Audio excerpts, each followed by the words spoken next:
What's up, YouTube? Welcome back. Ready for some more no BS reviews? Here you go. North American Arms Mini Revolver. Why do you need this pistol? This little revolver, this little tiny thing right here.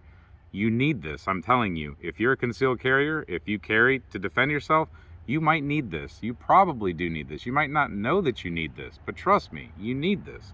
So just to get it out there right now, I have no affiliation with NAA. I'm not sponsored by them. They did not send me this firearm. This is one of multiple of these that I have that I spent my own money on. I really like this firearm. I want to share it with you. This is an unboxing because this is a brand new one. I just got it 2 or 3 days ago and I want to share it with you.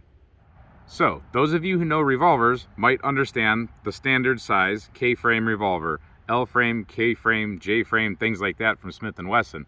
But these little guys right here, this is a totally different story. So people might look at this real quickly and just dismiss this as, why would you use that? That's worth nothing. Look at the barrel size.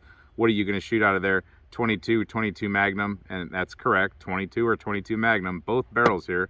If you look, we have an extra cylinder. So you could use either one with this firearm, but out of this short barrel, don't discount 22 or 22 Magnum. I don't mind 22 Magnum whatsoever. I think that it's kind of equivalent to light 38 special. People will disagree, but we're going to do some things to maybe change your mind. So those of you in the know already understand some of the biggest draws of this firearm. The first biggest draw is concealability. This thing can hide right in your pocket. So right here on my offside, as you can see, almost no footprint. You can push that thing right down in your pocket. No footprint at all. This looks like a set of keys or something. You can't distinguish that this is really a firearm. I could press this down and you still, I mean, really? That doesn't look like your average firearm. So, easy to draw back out. There are holsters that you can use in your pocket for these, but there are safety mechanisms built into this gun, so you don't necessarily have to. Got a little pocket lint there. The next obvious advantage that comes to mind for at least me is backup pistol. This is perfect backup pistol. It's already hard enough to sometimes carry our primary weapon, and not many people do carry a backup weapon, but if you do, it's not easy to carry a secondary weapon on top of the pain in the butt that a primary can be. So this eliminates that. You can have a secondary weapon on you that is very lightweight, very low footprint, and actually very powerful in the 22 Magnum configuration and with some of the more modern 22 long rifle defensive rounds. It's a great backup firearm. Whether you keep it on your person, in your vehicle, or somewhere else, it's always good to have two. Two is one is none. Now, does that say that you always have to carry a backup? No, that's your personal choice, but it is nice to know that if you go into a situation where you want to, you can. Now this gun actually comes here just like this. It comes with this hard case, so it's actually pretty cool. You can lock it up, and it's a nice case that comes with the firearm. Not many companies provide you with something, a hard shell like that, that's actually lockable. Now let's talk about this gun a little bit. So it's not your average revolver. It is definitely weird. So it barely has a hammer on there. It is single action only. You have to cock it all the way back before you can get the hammer to come back down. And reloading it is not a speed reload. You have to pull this down, pull this rod out, and then after a little bit of manipulation, you can get your cylinder out, and that's how you can swap to your other one. So to load it, you have to load it just like 1, 2, 3, 4, 5. So get your cylinder all loaded up with all 5, and then it can be a little bit of a trick to get this thing back to where you want it to be, but you basically have to center that cylinder, and then you have to get that guide rod or center position rod back into place properly. There you go. So rotates clockwise. Now you're loaded with 5 shots of 22 Magnum. So as I said, it is double action. Pull the hammer back and you are ready to go. That tiny little trigger we have right here to deal with, it has a little bit of resistance, but it will let it go. So there's also a safety mechanism built into here. That's what these little notches are. I'll show you that in 1 second. First, I want you to see the 3-dot sights. This tiny little gun has very accurate 3-dot sights. Very nice. See if we can point it down range and see if you can see that. So back to the safety situation on this firearm. We don't want to carry on a loaded chamber with this type of a firing pin situation on his hammer. So what we do is we rely on these notches that they've built into the cylinder, and that is a half notch for a half turn. So we draw back this hammer a little bit, and then we can turn the firearm, and gently pressing the trigger we can lower it into one of those notches. Now if you look, the hammer is resting in between two rounds, and it's not going to go anywhere, and if this trigger gets snagged it has to come all the way back to rotate it. So nothing should just lightly tap it off. Now when you want to go ahead and fire, it's going to have a funny feeling click when it goes ahead and it turns its cylinder to the proper position, but it does go to the proper position. And every subsequent shot will be in the proper position. Neat little trick. So like I said, sometimes you just have restrictive places where you're not really able to carry guns easily. You don't want people to see it. For whatever reason that is, I'm not advising people do anything illegal or break the law, take guns into places you're not supposed to take them. However, sometimes you don't want people to know that you're carrying a firearm. This is a good one for that. Let me show you how accurate this thing can actually be. Now this will be the first shots out of this revolver. I'm saying it's accurate, I'm hoping it's accurate. I know that my other one is. We're going to be shooting Maxi Mag 22 WMR. That's a target round, 40 grains, going 1875 feet per second. Very reliable round, very good varmint round if you get the hollow point version. So 20 feet off the steel target, which is definitely, I'm thinking, the kind of range that you wouldn't want to go beyond with this type of firearm. This is definitely a get off of me firearm. This is not a save everybody from a mall shooting firearm. This is a personal defense, get off me, or like I said, backup firearm. So at 20 feet off the target, let's see what we can do.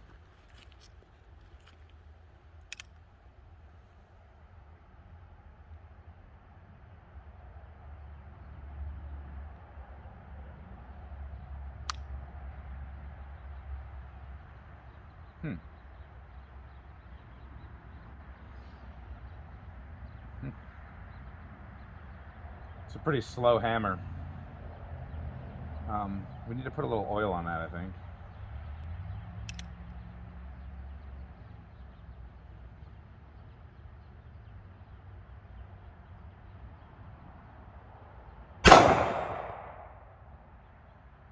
So that one shot a little bit high. Let's see how the next one goes.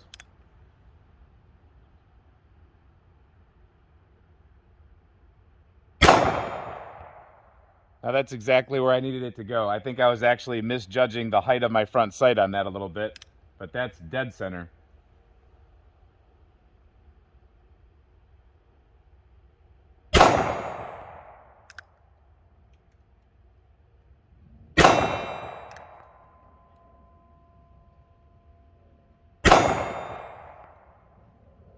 All right, there's 5 rounds. Let's go take a look. So my first shot, like I said, I just don't think that I had the proper height alignment here with my sights. But after that, I picked it up right there, and then there, and here, and here. So that's a pretty good grouping, I'd say, at 20 feet for this type of a firearm. Let's try another type of ammunition.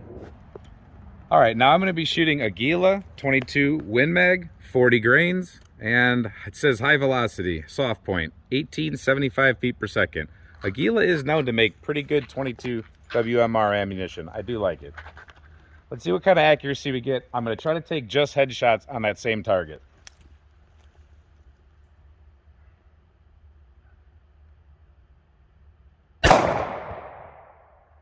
And I missed the first one.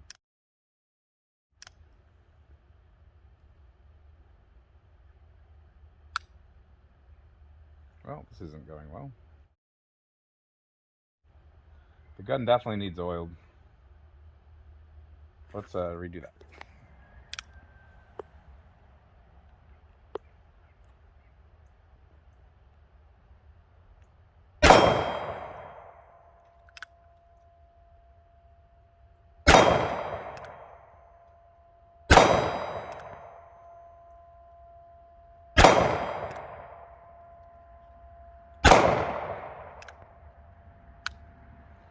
All right, so I missed one of them, but let's go see the group I did get. So I did miss one. It's not exactly point of aim, point of impact for me, but that's probably just me. This gun does come with adjustable sights if you want. I didn't want that option because I didn't want anything to break or move adjustment or anything like that. But still, for 20 feet, this type of pistol, doing what we're doing, pretty good accuracy. We have 3 right here, right next to each other, and then 1 here, and I did miss one. Not sure where that one went, but I'll take that. We know what we would do if we were center chest with that. We've already seen that group. Now let's see how quickly we can deploy this and get all 5 shots off.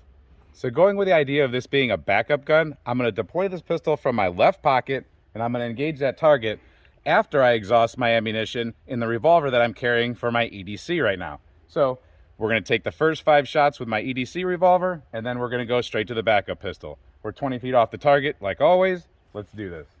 Camera guy is going to give me an up whenever he's ready. Up.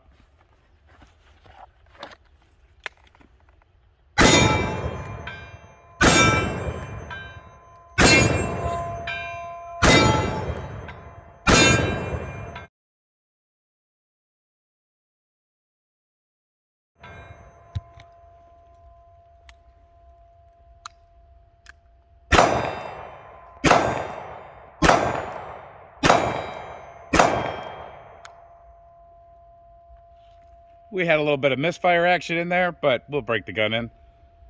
So taking a look at our target, we wounded him at least. So you did witness a little misfire right there. The gun's pretty dry. I didn't oil it before I brought it out, and the hammer is actually falling a little bit slow. The trigger mechanism, the hammer, it's fitted actually pretty tight together. They do make these guns pretty nice.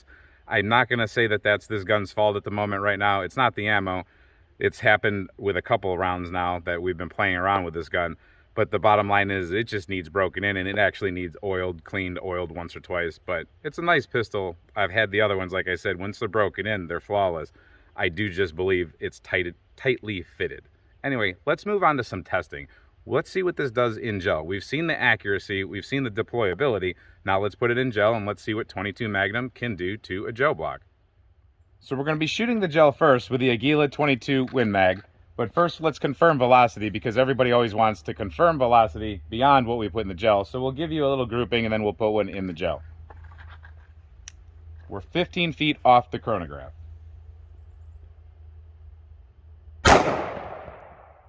$11.21.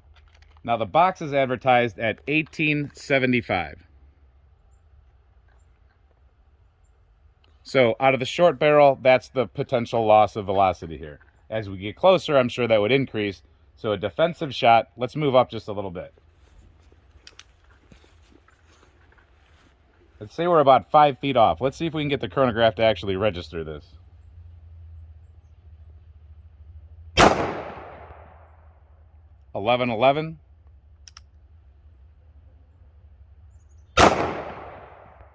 $11.46. Now let's put some into gel. So 10 feet off this gel block, let's see what the Aguila can do.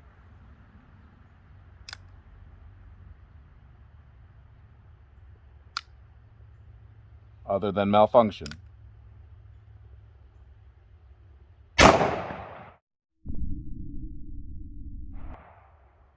We have 1090. Let's go look at the gel. There's the entrance wound right there. Now if we follow the wound track, got a little glare. If we follow the wound track, it goes right there to there. No bounce back. We landed right at about 14 and a half, 15 inches at the max, but like I said, no bounce back. Wound channel is decent. It's a 22 mag, it's not crazy. It doesn't look like the bullet really expanded, so let's move along. So now we have the Hornady Critical Defense, 22 WMR. We're gonna see how that goes. We're still at 10 feet. We've lost the chronograph due to lighting conditions and now battery conditions. So things like that always happen at the worst time. Sorry. Let's see what it does to the gel regardless.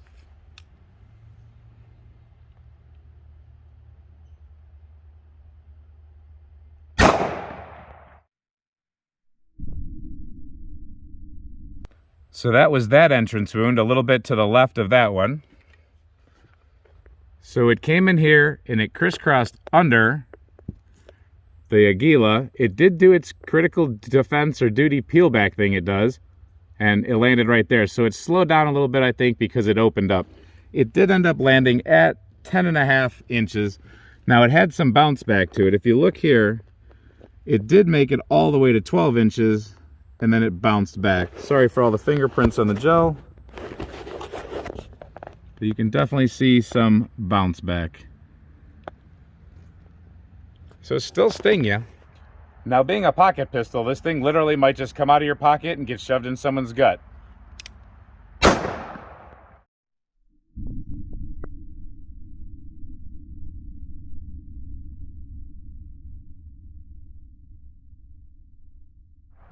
Let's see what that looks like. Well, there is obviously our entrance wound. Now we have some pretty good spiraling here. And we landed a little bit farther in. It lost its little flex tip. It went farther than its friend as far as landing. It just didn't have bounce back. So similar wound channels from the one up there and down here. We definitely have better wound channel than the Aguila. I would say that the critical defense is pretty reliable here in this type of format. I would not want to get hit with that.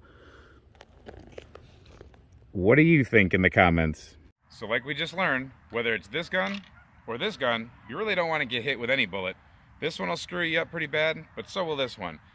Backup gun, awesome. Primary weapon, maybe not so much, unless, like I said, you're in a restrictive environment. For some reason, you have to conceal this. Restrictive being a wedding your mother-in-law hates guns at, and you have to hide it because you have to keep your wife happy. I don't know. But there's a lot of different times that I've used these firearms just to keep a low profile where I don't really want to be seen with a gun. This particular gun needs a little bit of breaking in, but trust me, they are reliable, at least the ones that I've had. They are pretty accurate, at least the ones that I've had, and they will hurt you. I mean, these things, you saw what they did in gel. They ring steel pretty good, and they're actually really fun to shoot. It's a great option. You can get them for under $400. If you go for the stainless steel models, you can get them for under $300 actually. They make a black version that actually looks pretty cool. You can get them even cheaper, around the $250 mark, if you go for not getting, or for the option of not having the 22 long rifle cylinder. I recommend having 22 long rifle because then you can run some ammunitions like Winchester silver tip, Federal punch, even good old CCI mini mags. Those are all valid ammunition. So if people make fun of you for carrying one of these, remember, they won't stand in front of it and take a bullet, guaranteed. And maybe, just maybe, the child in me says, maybe there's a way. We'll keep working on that. So I hope you enjoyed this video. No bullcrap review. Like I said, we're not sponsored by anybody. If you like this kind of content, hit subscribe. We do this kind of stuff all the time, along with all sorts of other content. Until we see you next time, stay safe, have fun, and keep shooting. Mini revolvers, big revolvers, and everything in between.